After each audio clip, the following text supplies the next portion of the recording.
Let's jump right into this explainer. You know, jail is meant to keep dangerous people away from society. But what happens when the system accidentally exposes you to them? We usually think of incarceration as this sturdy physical barrier, right? A solid wall separating everyday life from people who break the rules. But today, we're looking at 3 documented accounts where that barrier just completely dissolved, and they all share one incredibly chilling theme: the realization that sometimes the people locked away, or even the places meant to hold them, can find a way to latch onto you and follow you right back into the real world. We're kicking things off with this deeply unsettling quote because it drops you right into the reality of how a chance encounter can haunt you. Just imagine for a second opening your phone to a direct message from a totally blank fake account, and staring back at you is a selfie of someone you hoped you would never, ever see again. This wasn't just some dumb prank. It was the starting gun of a stalking campaign that absolutely shattered a young man's sense of security. Act 1. The cellmate's obsession. So our first story follows an 18-year-old whose horribly dumb Friday night mistake landed him in county jail for the weekend. He essentially tried to slip a phone out of its packaging and into his hoodie pocket at Walmart. It was a foolish, split-second decision made to impress friends, but loss prevention caught him immediately. And because it was a Friday and court wasn't open until Monday, this kid, who had literally never even been suspended from school, was processed, put in an orange jumpsuit, and thrown into a holding area with genuinely dangerous, seasoned criminals. After hours of sheer panic, he was finally assigned a cell, and his cellmate was a guy in his 40s who introduced himself as Bob. Now, at first, Bob seemed like a godsend. He was calm, he didn't scream, and he even gave the terrified teen advice on how to survive the routine. But that comfort morphed into something super sinister. Bob started asking these deeply personal questions. You know, where the teen lived, what school he went to, if he lived with his parents. Then came the physical boundaries. Bob would sit way too close on the bottom bunk, constantly touching the teen's shoulder, and at one point, grabbed his knee while laughing. But the absolute peak of this nightmare? Waking up in the dim, never fully dark cell to find Bob staring down at him from the top bunk, just quietly watching him sleep. The really terrifying part of this whole thing is the rapid escalation. The teen gets released to his disappointed dad on Monday, just desperate to forget the whole weekend. But by Wednesday, that fake Instagram account sends the "miss you already" selfie.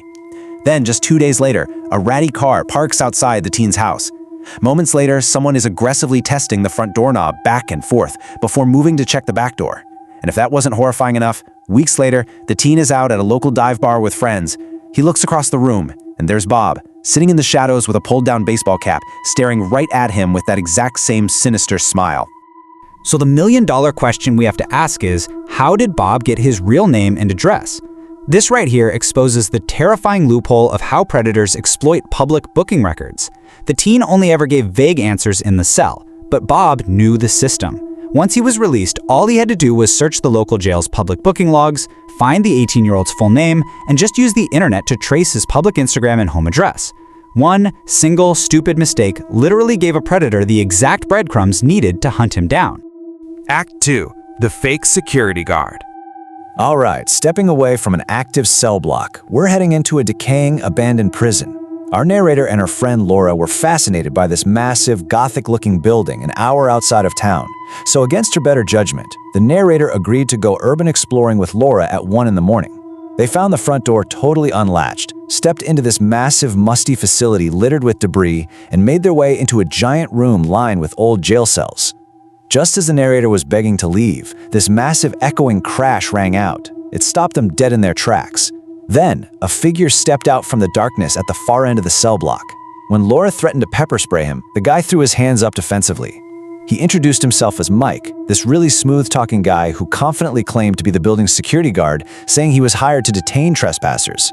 But things went from a simple misunderstanding to full-blown panic really fast. I mean, think about it. Mike was wearing crisp white sneakers, jeans, and a flannel shirt. Hardly your standard security uniform, right? When the girls asked to just leave through the front door, he smoothly lied and claimed the ceiling had caved in, telling them they had to take a safer back route. He led them deep into the prison to this narrow hallway and opened a door to reveal a pitch-black, unlit staircase going right down into the basement. And when Laura refused to go down there, Mike just called her silly.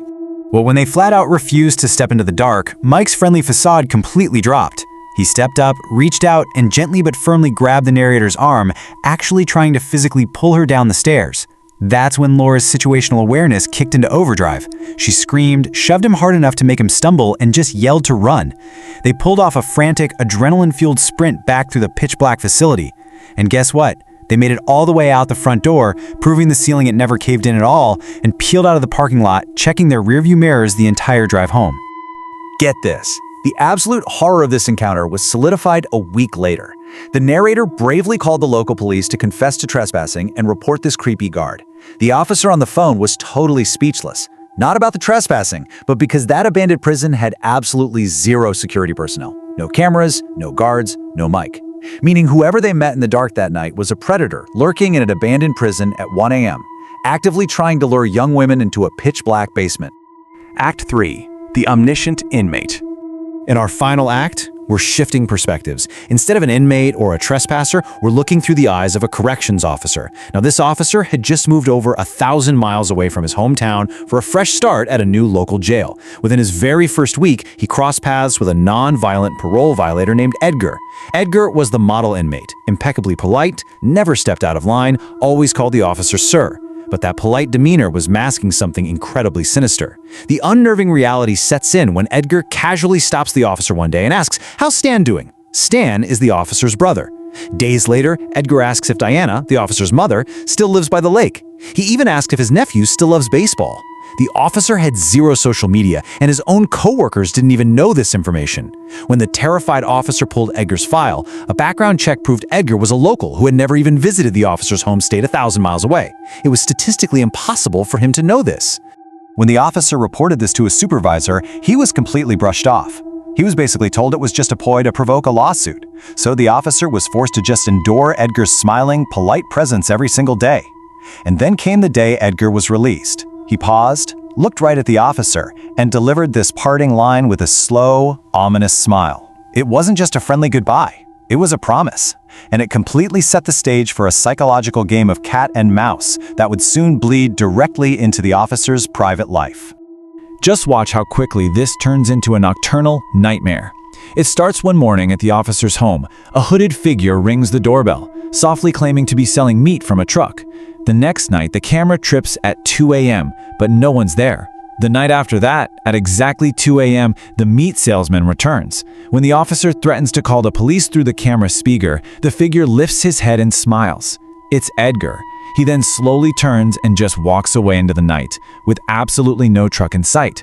A month later, a similar figure appears outside the officer's girlfriend's house at 10:30 p.m., proving that Edgar wasn't just visiting, he was actively tracking the officer's every move. When the terrified officer tried to dig into this, hoping to file a report or at least warn his family, he hit a massive dead end. According to the system, Edgar had no known family. He had no previous address. Even his own parole officer couldn't locate him. Edgar was effectively a ghost who had completely fallen off the face of the earth, yet somehow he possessed this intimate, detailed knowledge of the officer's entire distant family.